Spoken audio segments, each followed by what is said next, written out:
October 1st will remain a special day for Nigeria. It's the day Nigeria gained independence from the British Empire and became a sovereign nation with the power to do as it may. Before independence, Nigeria had some form of freedom but could not be exercised without authorization from the British Queen.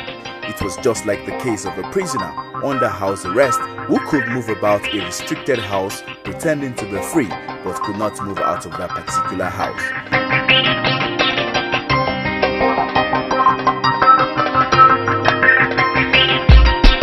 Nigeria may have had its independence on an easier platform, devoid of the violence that plagued other African nations who solicited for independence, such as South Africa, who were under apartheid. Nigeria has been described from other quarters as the lucky nation that received its independence on a platter of gold. This isn't entirely true, as there were some men who put their entire life and that of their family at risk to solicit for Nigerians' independence. Today, in Connect with Nigerians' 54th anniversary, Hit Culture Space will honor these three men who dedicated their lives and even died for the proclamation of independence in Nigeria and beyond that, its significant growth. These men crossed culture and ethnicity and saw that Nigeria was free and united.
First of them is Sir Ahmadu Bello.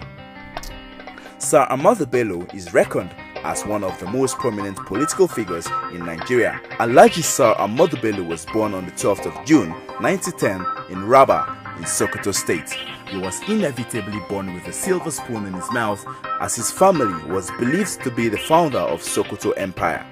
Ahmadu Bello had his earlier education in Sokoto Provincial School and later at Katsina Teachers Training College. His political stint began in 1934. He became the district head of Raba and was later promoted as the divisional head of Gusau City.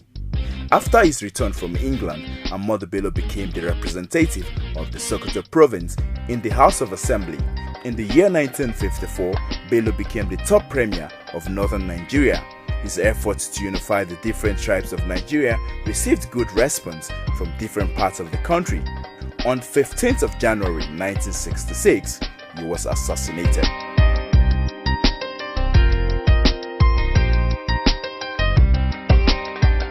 Second of them is Chief Nnamdi Azikiwe.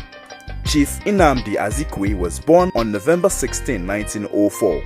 He was one of the leading figures of modern Nigerian nationalism who became the first president of Nigeria after Nigeria secured its independence from United Kingdom. He was popularly called Zik.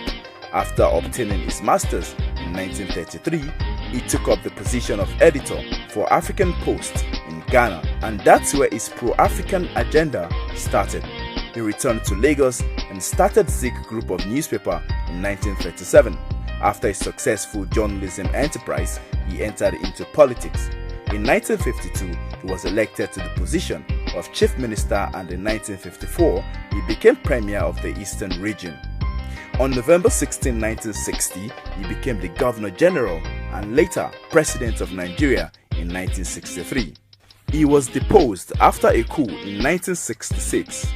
He died on May 11, 1996 in Enugu State after a protracted illness.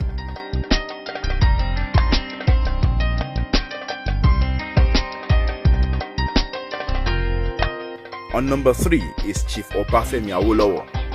Chief Obafemi Awolowo was born in 1909. He was a Nigerian nationalist, a political leader, a principal participant in the struggle for Nigerian independence. He was born in Ikenne. He received his early education in Ikenne, Abeokuta, and Ibadan.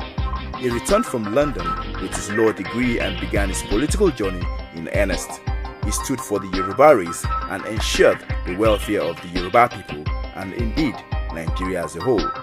He was highly critical of the British rules and dominance on Nigerian soil that he coordinated people and demanded for the proclamation of Nigerians' independence from the British rule. He became Premier of the Western region and later Minister of Finance under General Yakubu Gowon's government. He was quite vocal and his voice remains prominent till date.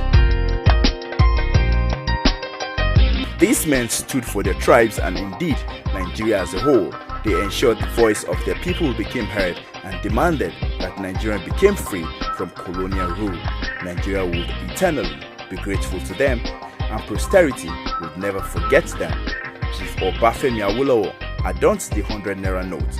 Chief Nnamdi Azikiwe adorns the 500 naira note, while Sir Ahmadu Bello adorns the 200 naira note. We salute these great men today and remember them as Nigeria turns 54 years old tomorrow.